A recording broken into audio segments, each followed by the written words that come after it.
हाँ भाई, ये है हमारा टेकी टॉक का एपिसोड नंबर 2। और हाँ, कल ही की तरह हमारे पास कुछ न्यूज़ है, कुछ इंटरेस्टिंग न्यूज़ है और फड्डे भी हैं।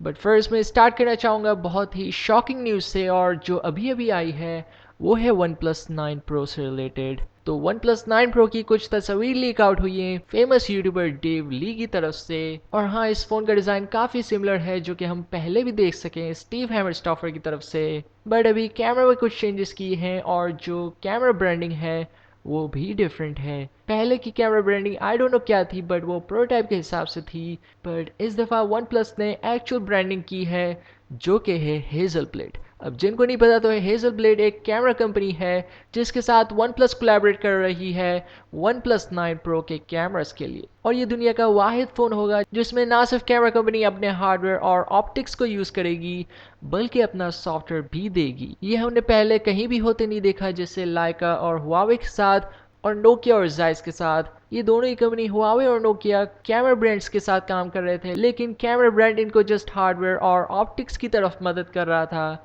लेकिन hazel blade one plus 9 pro के साथ अपना सॉफ्टवेयर भी देगा, मीनिंग जो फोटोज होने वाली है, कैमरा सैंपल्स होने वाले हैं वन प्लस 9 प्रो के, वो बहुत ही उम्दा क्वालिटी के होंगे। पर हाँ, अभी भी हमें वेट करना पड़ेगा क्योंकि वन प्लस 9 प्रो एक्सपेक्ट किया जा रहा है मार्च के बाद अनाउंस हो जाए, तो फिर हम वाज़े तौर पर देख सकेंगे क्या कुछ कैमरा अपग्रेड्स लाता है वन प्लस का 9 प्रो। तो भाई, अगली न्यूज़ जो हमारे पास है वो एक्चुअली में एक गुड न्यूज़ है। तो पाकिस्तान की टेलीकम्युनिकेशन अथॉरिटी जो कि पीटीए है, उसने मोबाइल फ़ोन मैन्युफैक्चरर्स को अलाउ कर दिया है कि वो पाकिस्तान में आके मैन्युफैक्चरिंग कर सकते हैं। जैसा कि एपिसोड नंबर 1 में बताया था कि वीवो पाकिस्तान में आ चुका है, उन्होंने अपना असेंबली प्लांट पाकिस्तान में बना लिया है और मैन्युफैक्चरिंग भी स्टार्ट कर दी है। बहुत जल्द मेड इन पाकिस्तान फ़ोन्स, और मैं स्पेसिफिकली हो सकूँ तो made in Pakistan Vivo phones market में भी दस्तयाब हो जाएंगे। बट ऐसा लग रहा है कि पीटीए और भी कंपनीज को इनकरेज कर रहा है कि आओ भाई पाकिस्तान में आओ, पाकिस्तान में फ़ोन्स बनाओ और इम्पोर्ट ड्यूटीज से जान छोड़ो और अपने फ़ोन सस्ते में बेचो। जाहिर है कोई भी कंपनी पाकिस्तान में आके अपना मैन्युफैक्चरिंग प्लांट नहीं लगा सकती, उसके लिए कोई रूल्स हैं, और जो मेरा फेवरेट रूल है वो है मैन्युफैक्चर्ड इन पाकिस्तान। यानी पीटीए ने एक रूल बनाया है कि जो भी फ़ोन्स पाकिस्तान में मैन्युफैक्चर होंगे उनके आगे पीछे या फिर उनके बॉक्सेस पे मैन्युफैक्चर्ड इन पाकिस्तान का लेबल लगाना बहुत ही ज़रूरी होगा।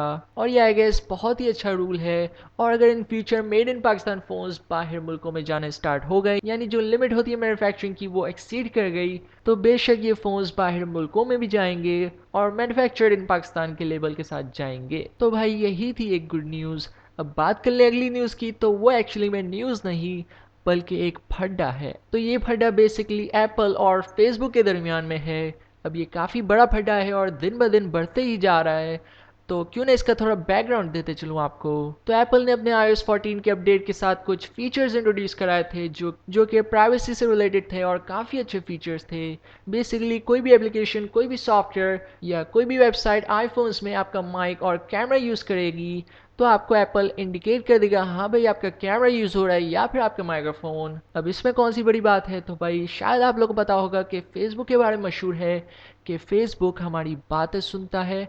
अब इस पे मैं कोई अपना वर्डिक्ट नहीं दूंगा, लेकिन अगर जिनको नहीं पता तो ये बात मैं आपको समझा दूं कि अगर आपके बराबर में आपका कोई दोस्त बैठा है और आप उससे कुछ बात कर रहे हैं, आपका फ़ोन एक टेबल पे है और वो कम्प्लीटली ऑफ है लेकिन वाईफाई से कनेक्ट है, और अगर आप अपने दोस्त के साथ कुछ ब्रांड्स की बातें करते हैं, कुछ शूज़ की बातें करते हैं या कुछ कपड़े खरीदने की बातें करते हैं, तो थोड़ी देर बाद ही शायद आपको फेसबुक पे उसी से रिलेटेड एड्स नज़र आ जाएं।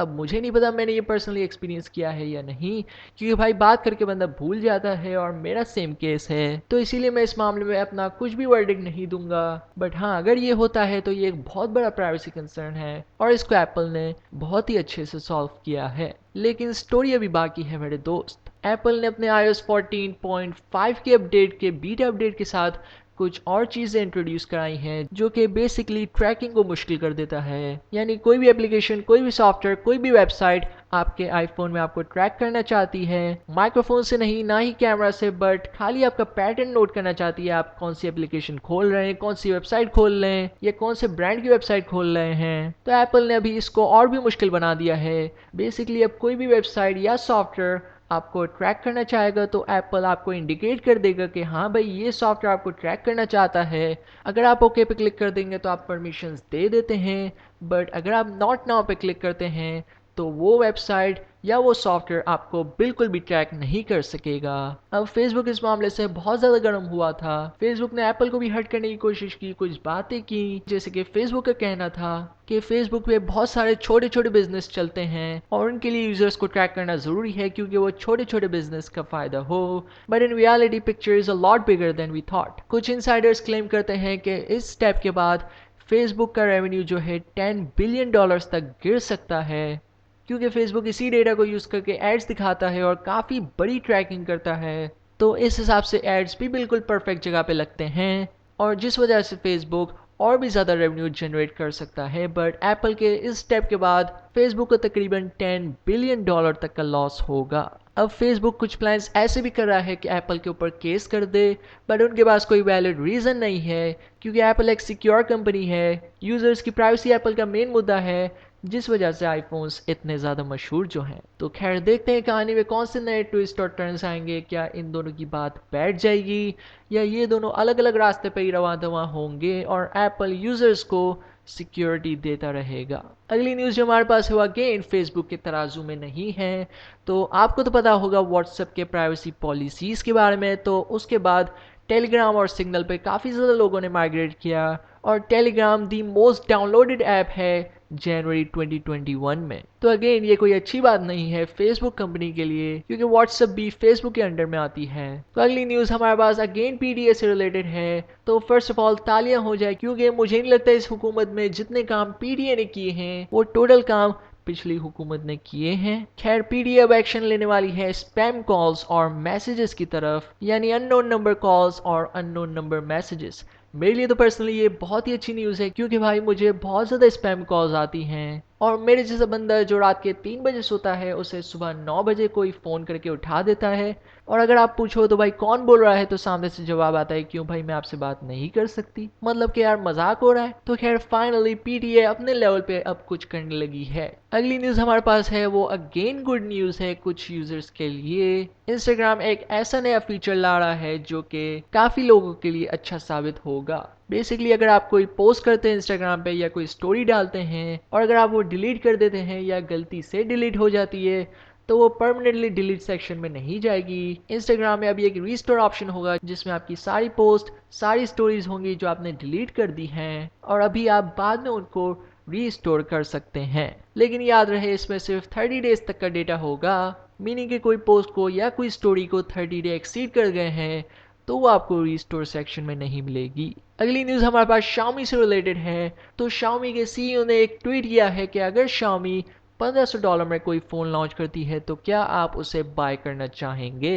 वेल पाकिस्तान में इसकी प्राइस कुछ बन गई 2,40,000 के आसपास। तो बताइएगा ज़रूर क्या Xiaomi का कोई फ़ोन 2,40,000 में आप बाय करना चाहेंगे। बट हाँ ये तो जस्ट कन्वर्जन प्राइस है, टैक्सेस और इम्पोर्ट ड्यूटीज़ को लगा के शायद प्राइस 240 के एक्सीड कर जाए। अब मुझे पर्सनली नहीं पता ये फ़ोन कौन सा होने वाला है। कुछ लोग एक्सपेक्ट कर रहे हैं कि ये फोल्डेबल होगा, बट मैं पर्सनली इस मामले में नहीं जाऊंगा क्योंकि फोल्डेबल सीरीज़ एक ऑलरेडी एक्सपेंसिव सीरीज़ है। तो फोल्डेबल के बारे में बात करना कि ये $1500 में होगा, ये बात सही नहीं बनती। अलबत्ता मैं Xiaomi की मी मिक्स सीरीज़ की तरफ जाऊंगा। अगर आपको नहीं पता तो Xiaomi की मी मिक्स सीरीज़ एक एक्सपेरिमेंटल सीरीज़ है जिसमें Xiaomi एक्सपेरिमेंट करती है डिफरेंट चीज़ें और मुझे लग रहा है कि $1500 वाला फ़ोन Xiaomi की मी मिक्स सीरीज़ से होगा। Possibly quad curve display phone जो कि Xiaomi ने रिसेंटली शोकेस किया है। बेसिकली वो तो एक कॉन्सेप्ट फ़ोन था, बट हु नोज़ ये हमें शायद सच में ही देखने को मिल जाए। और भाई लास्ट न्यूज़ जो हमारे पास है वो एप्पल के VR हेडसेट से रिलेटेड है। तो एप्पल अपने VR हेडसेट पे काम कर रहा है जिसकी प्राइस एक्सपेक्ट की जा रही है $3000। अब मैं रेफरेंस के लिए बात कर लूँ तो ऑकुलस क्विस्ट VR हेडसेट की मार्केट में बहुत ज़्यादा मशहूर कंपनी है, फेसबुक की कंपनी है और इनके VR हेडसेट्स कुछ $300 से $400 तक के होते हैं। तो ये एप्पल का $3000 वाला हेडसेट क्या लाएगा।